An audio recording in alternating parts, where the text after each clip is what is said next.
you have to know your customers inside out. And that's the crux of your marketing plan.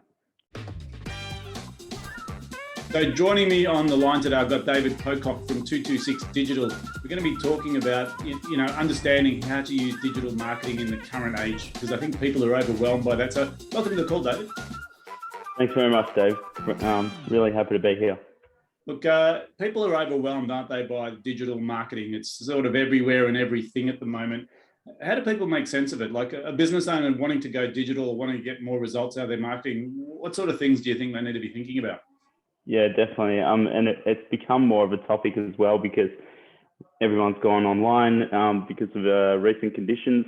Yep. And also, you and myself and millions of other people are probably getting lots of emails and LinkedIn messages saying, you need SEO, you need digital, I can do this for you, all that kind of stuff. So for me, as a business owner, there's probably absolutely nothing that you could do that would be as easy, cost-effective, results-driven, fast as running a digital marketing campaign. Yeah. It's also something that as a business owner, a lot of people have sort of left to the wayside a little bit, When's the last time you checked your website? When's the last time you checked your Facebook and Instagram page and thought, oh, wow, it's probably a bit out of date, So so considering it's low hanging fruit and it's something that you can optimize quickly and you can get fast results, it's usually the thing that you do last, which I'm very passionate about people,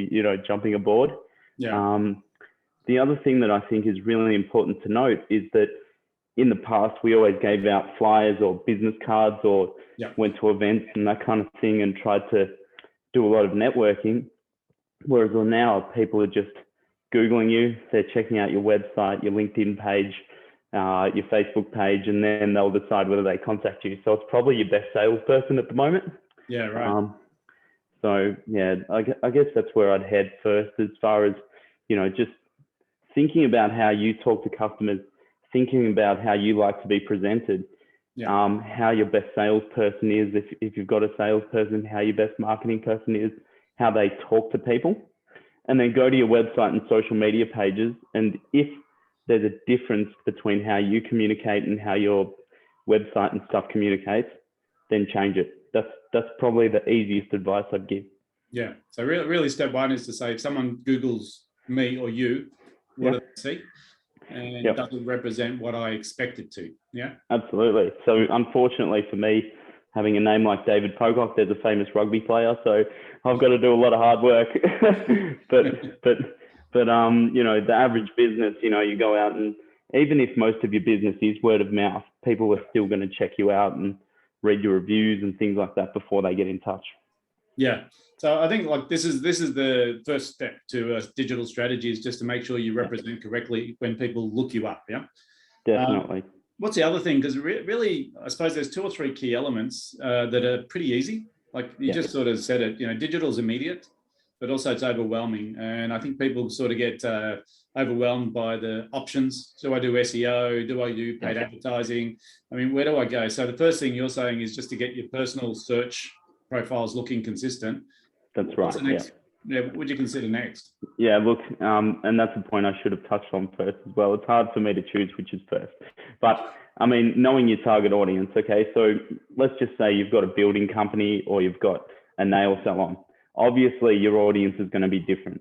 So for you to go, for me as an advisor to go, oh, you need a website, an Instagram page and a Facebook page and a LinkedIn and all this. Yep. It's a lot to try and take on. Yeah. So knowing your profile, let's just make a quick assumption that the nail salon would be better, moving towards your Instagram and more visual style website. Whereas a building company gets lots of word of mouth. They just need a listing on Google and they need a good website, So don't have all these channels, don't have them all set up.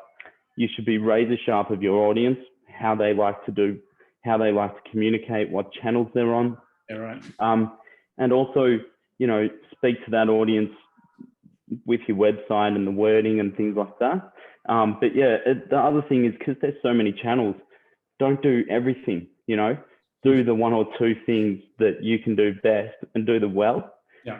And I think that, that'll cut down your time, and that'll also make what you're doing a lot more effective, so yeah, that's sort of where I'd head as well. Yeah, look, it's funny because, when we talk to people in business about marketing, I always say the first thing you need to know is who is your target audience, and not just say anybody who needs my service, but you need to know more about them than that, like who they are, like where they live, what channels do they consume, whether, like you said, whether it's Instagram or whether it's LinkedIn or whether it's Facebook. It's not what you like, it's what they are consuming that's important, right?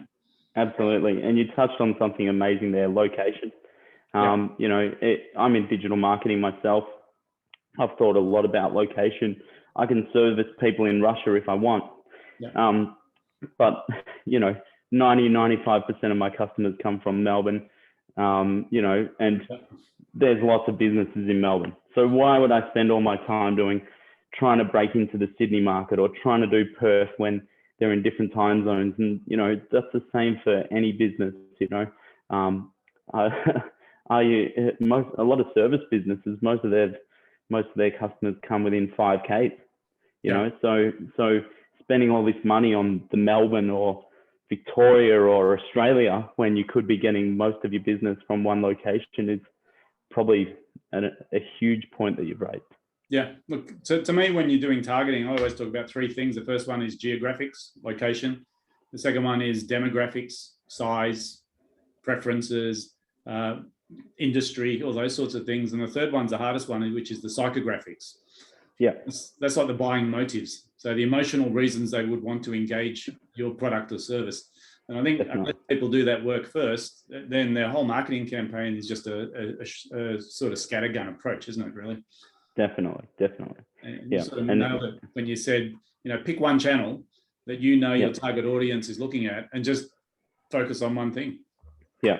Something that I showed a business recently, they're a restaurant and wedding venue who obviously they're struggling at the moment, but I showed them their analytics, and they'd been doing a lot of work on Instagram and Facebook, and they were saying, oh, look, we're not getting much action here. What's going on?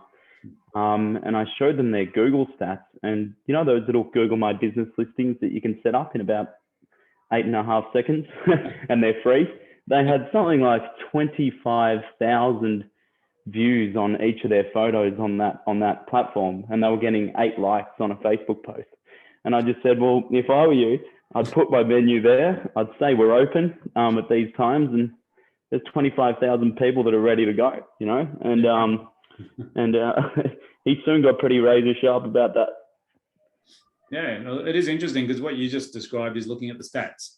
Yeah. I think when people ask which channel that I use, it's probably the wrong question, isn't it? It's more about where is the traffic. Yeah, absolutely. And in Australia, we've got one big beast, which is Google, who owns YouTube as well, who are dominating the search. But if you think about your own actions, I never go to Facebook and type in what restaurants are near me or what wedding venues there are. I go to Google, so to spend thousands and thousands of dollars getting photographers and social media people in and getting consultants in and looking at hashtags and stuff, and he's getting 8 likes, it sort of is a big daunting moment on some people, when they see that. Yeah, absolutely. So let me ask you, if you were if a business owner came to you and said, give me the top 3 things that I need to do, the first one was obviously to clean up your profile so that when people are looking for you on Google, they get what you expect them to. Yeah. The second one was defining your target audience. Yeah. And being really clear about it. But what's the third one? Well, you did touch on it slightly as well, which is how you sort of communicate and how you develop your unique selling points to those people. And I think that's really important. You have to say, this is who we are. This is how you find us. Go to your customers and say, or potential customers, and say, this is why we're different. This is what we're doing, Yeah. And so it probably touches on it ties point 1 and point 2 in pretty well. Then, with digital, there's a very technical side, and then there's a very visual side, So a lot of people struggle with the tech. So I like to use a website called Neil Patel. He is a very dynamic guy. He does a lot of stuff for small businesses. He talks a lot about easy ways, great tools you can use and things like that. So I send a lot of people to his website and say, type your problem and search for the answer. Like he will show you the best kinds of websites to use, how to technically set up a few things. Right. You know, I'm in the industry. I use his website a lot. I use YouTube. So I think his website's also very good for finding tools that will help you choose your target audience, choose the right channels online. And I don't work for him, by the way. I don't get money off Neil. But I think, but I think as soon as you start finding a resource that's really helpful, then you can go to that source, and you don't need to listen to 50, 60, 70, a million different people. You know, you can sort of just go back to your wheelhouse and focus. And I think that's really important. I can't mention focus enough, because there's just so many things that you can do.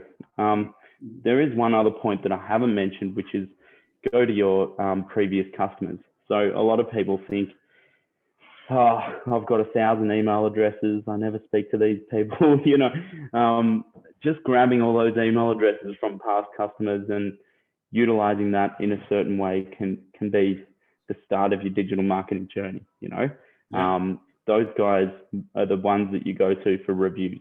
They're the ones you can go to for, you know, passing on your details to other people. They're the ones that maybe haven't thought of you that will buy again, you know? And I think, you know, it sounds line and length and people are sick of email and no one reads them and all this kind of stuff. But, you know, when you're getting the digital platform set up, the hardest thing to get is an audience. And you've got all these email addresses and they're your audience and they love you already. So that's a great place to start as well, you know. It sounds so simple when you explain it. And I think that the problem is overwhelm. You mentioned something, you know, and I say this to people often, all the answers to your questions exist in your pocket. You just need to type the question into Google and you'll get a million answers, right? But the problem with that is overwhelm. And people go, well, there's too many answers. I just need one. That's right. Sometimes I think it's about, you know, going back to what is the best use of my time right now. Like you said with email, I talked to someone about it just an hour ago. And I said, you have a list of people that you've spoken to in the past? They said, yes. I said, when was the last time you sent them something? And he goes, what do you mean? I said, like an email saying, hi, you know, I haven't spoken to you for a while. How about we have a quick chat? And it sort of revolutionized his world. He said, I can do that. And I said, well, you can. So it's a couple of things. It's one about intention, saying I'm willing to communicate with people. And the second part is cutting all the noise out and sort of stop trying to complicate what's simple, which is the communication channels. So it's sort of interesting, isn't it, how people can get sort of lost in all of this digital marketing world when what we just described today is pretty basic. Yeah, definitely. And the other thing that you can look at is just how you can use the digital marketing to sort out some gaps that there might be in your business, right? Most of us want to do digital marketing to either get leads, but ultimately get sales, right? So when I talk about the email list, it doesn't just have to be, you know, we've got a monthly special. Like you said, it can be, hey, just reconnecting. Dave here, you know, we haven't spoken in a couple of months. Hope all is well. And the other thing that you can use email for is, let's just say you're a business that has long lead times to sale. Utilizing your email addresses by saying stuff like, hey, was just thinking of you. Here's a recent project we did. I thought it was kind of cool.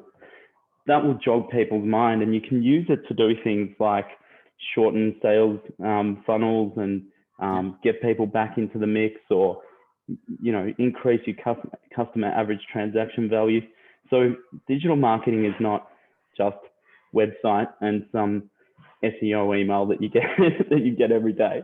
It's what can I do to move things along? What's the gap in my business? I haven't got enough leads.